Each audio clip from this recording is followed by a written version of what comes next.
Welcome back, class 12th students. So we are in chapter electromagnetic induction and we are in the final part of this chapter. And earlier we have discussed the different concept based on electromagnetic index like electromagnetic induction, like Faraday's law of electromagnetic induction for second, their explanation.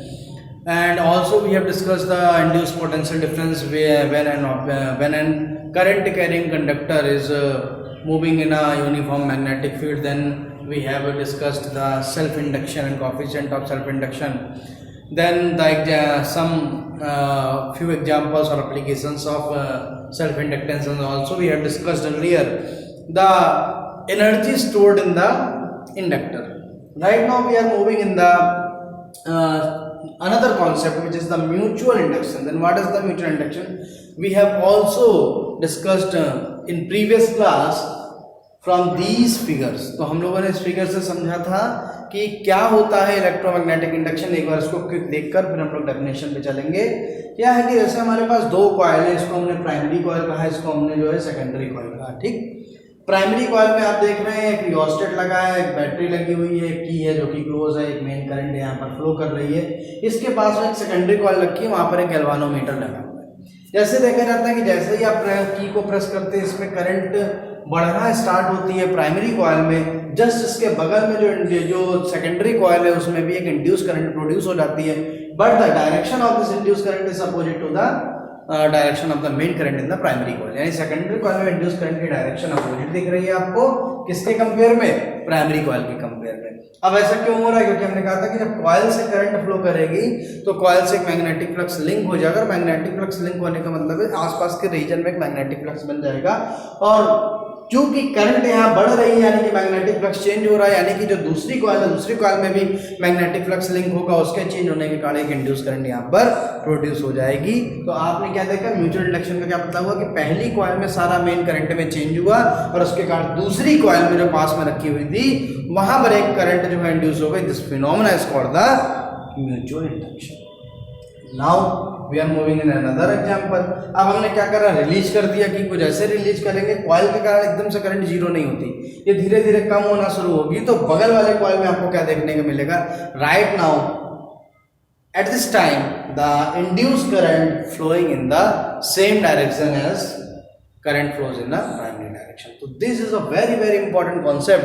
And right now so हम लोग conclude क्या कर सकते हैं? If we place two coils near each other and pass electric current in one of them or change the current already passing through it or stop the current, then an EMF induced in the second coil. This phenomenon is called the electromagnetic induction.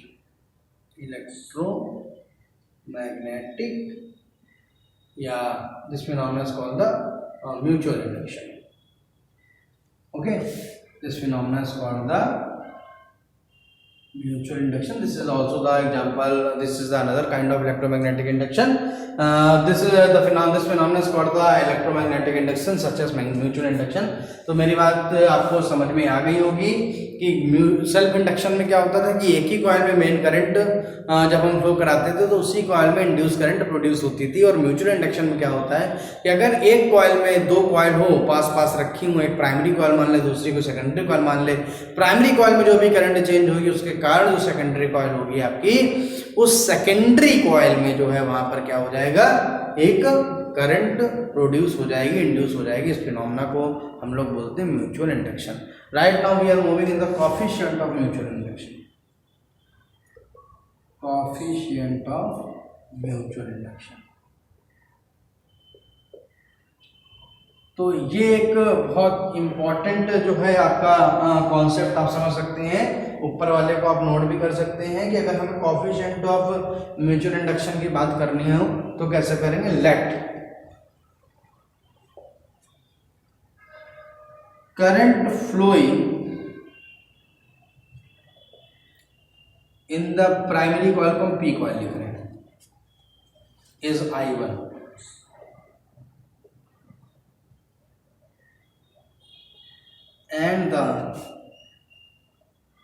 and if the magnetic flux linked in the secondary coil, S coil लिख रहे हैं, ठीक, is N2Phi2, then आप क्या लिख सकते हैं कि N2Phi2 is directly proportional to the I1, क्योंकि जितना भी करंट में चेंज हो रहा है वो कहाँ हो रहा है, प्राइमरी कॉइल में करंट I1 है वहां पर हो रहा है, तो N2Phi2 is directly proportional to the I1। और अब आप इसको क्या लिख सकते हैं, N2Phi2 is equal to the MI1, therefore M equal to N2Phi2 upon। So clear हो गई बात। This is the where M is called the coefficient of mutual induction। अब आप इसको जो है अच्छे से नोट कर लीजिए।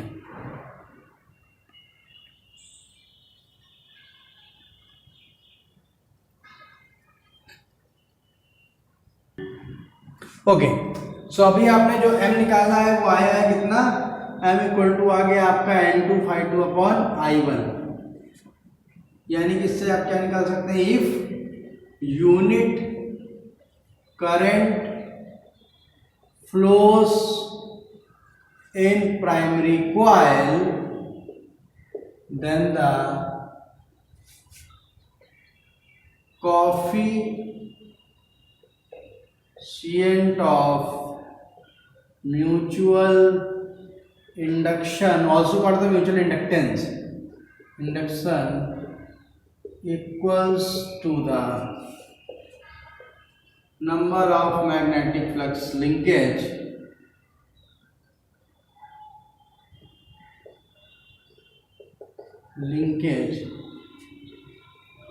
in to number of magnetic flux linkage in secondary coil।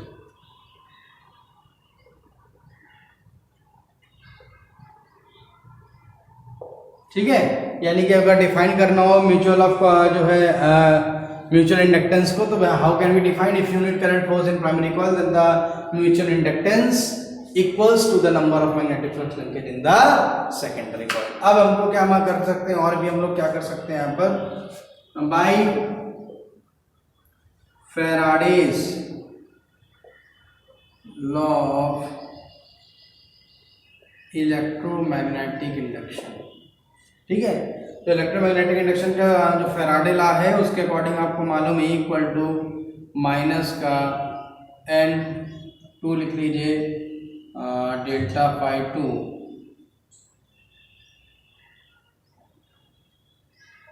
Delta T, आपने ऑलरेडी पढ़ा हुआ है ना। तो अगर हम लोग इसको चाहें तो माइनस का डेल्टा और N2Phi2 को क्या लिख सकते हैं ब्रैकेट में अपॉन क्या लिख सकते हैं डेल्टा टी, तो माइनस का डेल्टा और N2Phi2 की जगह आप लिख सकते हैं MI1 अपॉन डेल्टा टी, ई की जगह आ गया, और इक्वल टू माइनस का M delta I1 upon delta T. ठीक, तो अब हम लोग जो है इसको क्या कर सकते हैं, देयरफॉर जो M की वैल्यू आएगी वो आएगी माइनस का E upon delta I1 upon delta T. Here you can also define the coefficient of mutual induction। अगर हमें फिर से coefficient of mutual induction define करना हो तो हम लोग डिफाइन कर सकते हैं, if unit current per second flows in primary coil then the value of induced EMF in secondary coil is equals the coefficient of mutual induction। So अभी आप इसको जस्ट जो है नोट कर लीजिए, तो फिर हम लोग इसकी डेफिनेशन भी लिख लेते हैं। So capital M equal to minus का ई upon delta I1 upon delta T हो गया, यानी कि से यूनिट करंट फ्लोस पर second in primary coil then induced EMF in secondary coil is known as the mutual inductance. Simple है, केवल फार्मूला देखिए, कभी भी यहाँ पर आपको डेफिनेशन याद नहीं करनी है, आपको हमेशा जो याद करना है वो सिर्फ फॉर्मूलों को समझना है, फॉर्मूलों के बेस्ड पर अपनी आप डेफिनेशन वहाँ पर लिख सकते हैं।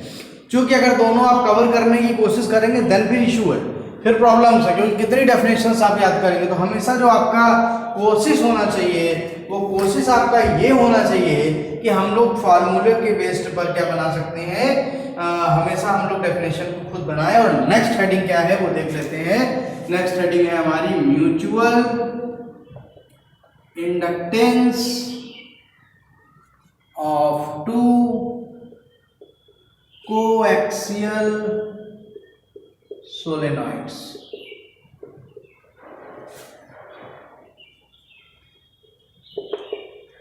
अब कहीं पर अगर मान लेते हैं कि दो कोएक्सियल सोलेनाइड्स हैं तो उनका जो है म्यूचुअल इंडक्टेंस कितना होगा, हमको यहाँ पर ये जानकारी लेनी है और इसको हम लोग को जो है कवर करना है। अब जैसे मान लेते हैं कि यहाँ पर कहीं पर ऐसे एक आपका ये इस तरीके से आप जो एक कॉइल देख रहे हैं,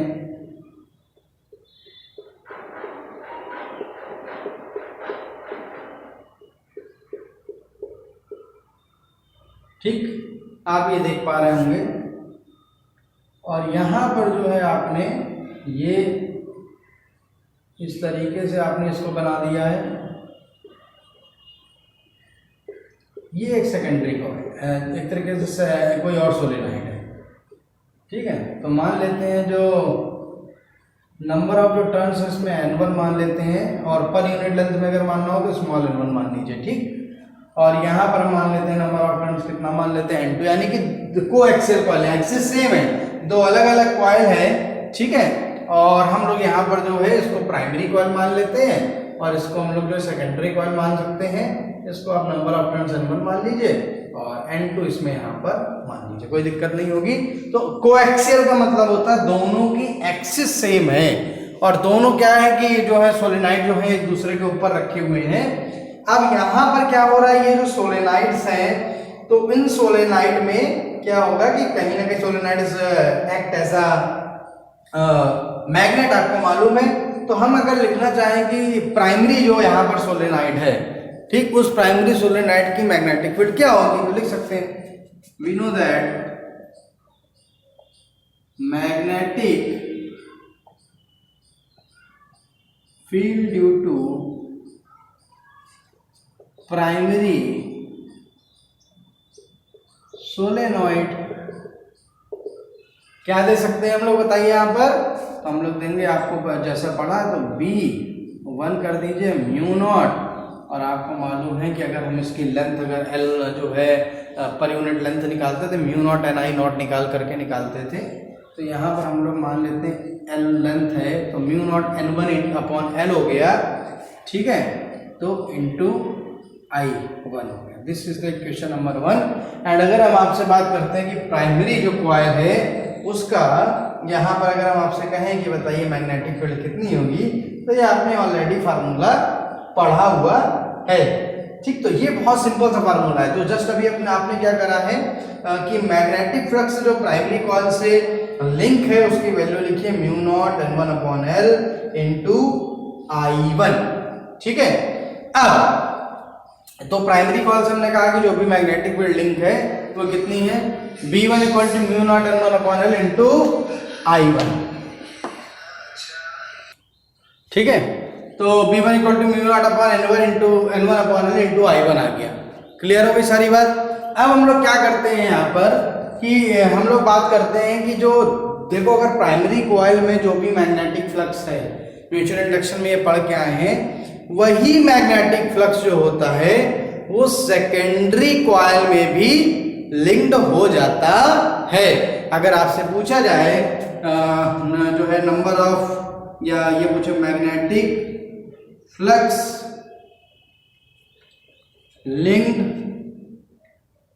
विद द एस कॉइल, अगर सेकेंडरी कॉइल में आपसे कहा जाए कितना भाई ये जो है मैग्नेटिक फ्लक्स लिंक होगा, तो वो आपका हो जाएगा, अगर आप फाई निकालेंगे उसको φ2 कह दीजिए और ये B1 इंटू ए हो जाएगा। B1 इसलिए है क्योंकि हमने प्राइमरी कॉइल का वो समझ में आता है इसलिए B1 लिख दिया है, B भी आप लिख सकते हैं।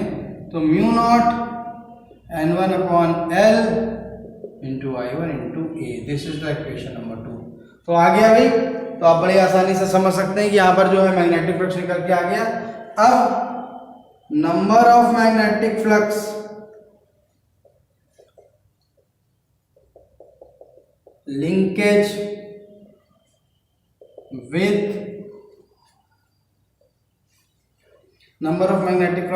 विथ सेकेंडरी कॉइल तो आप कितना कहेंगे, आप इसको बोलेंगे N2 कहते हैं। तो अगर आप N2 कहेंगे तो ये म्यू नॉट N1 N2 इधर आ गया अपॉन N मान लीजिए इंटू I1 इंटू ए हो गया। This is the equation number 3 कर लीजिए। By definition of mutual inductance,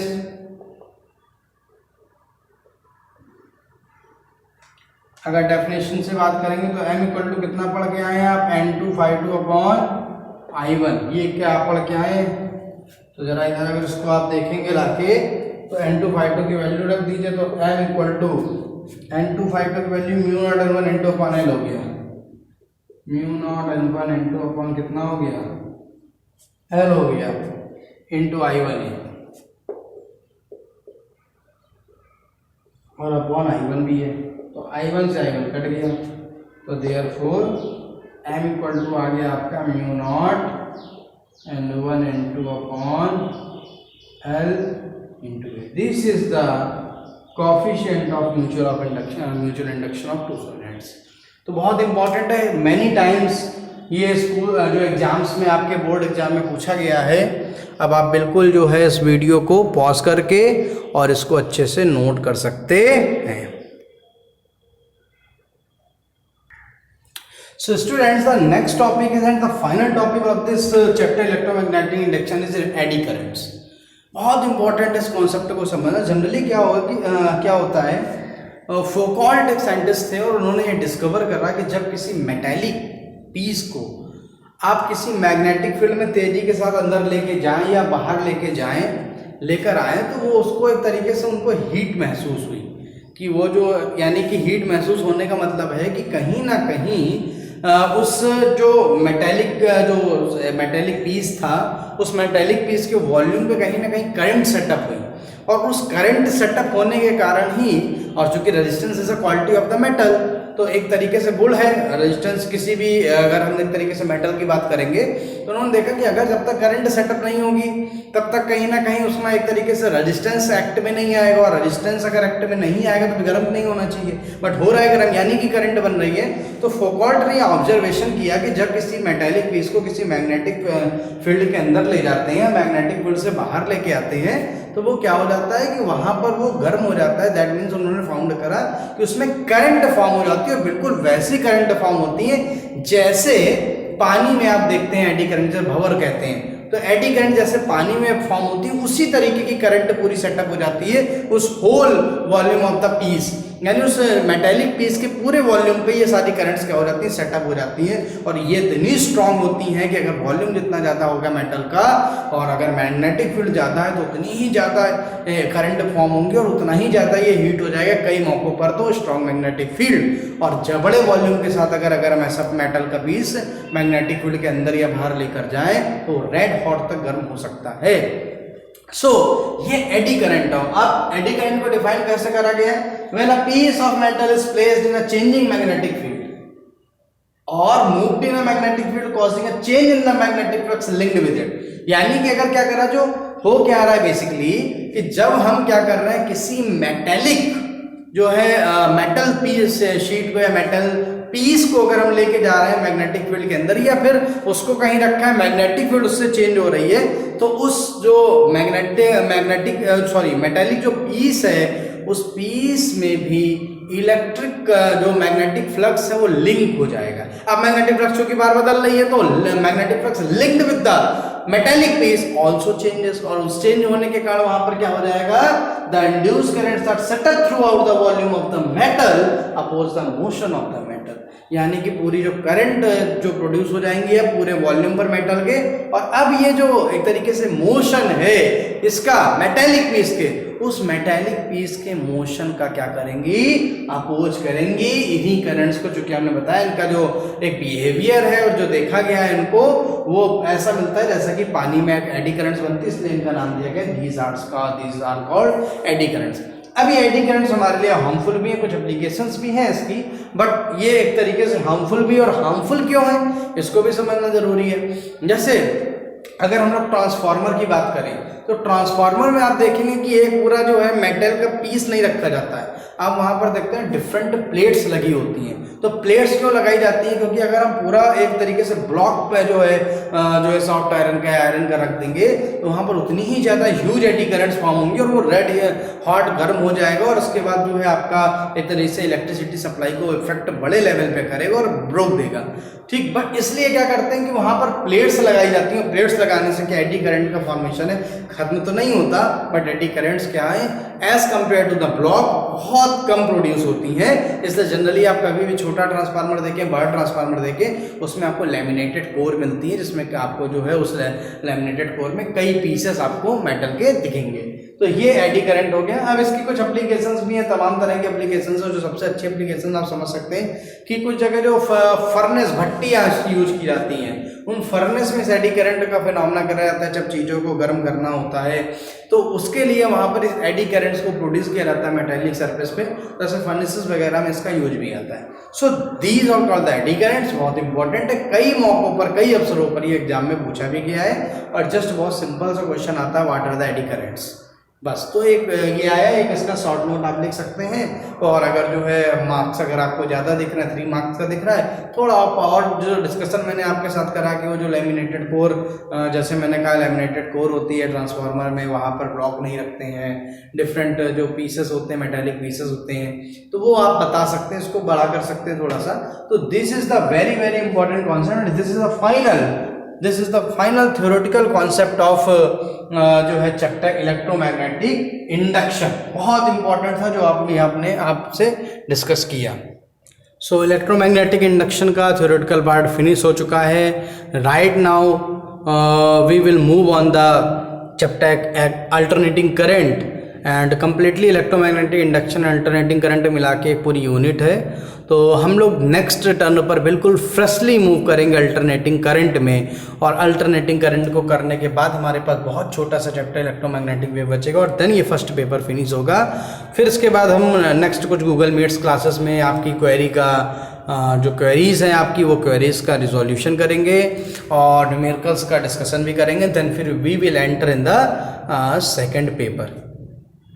तब तक के लिए नमस्कार।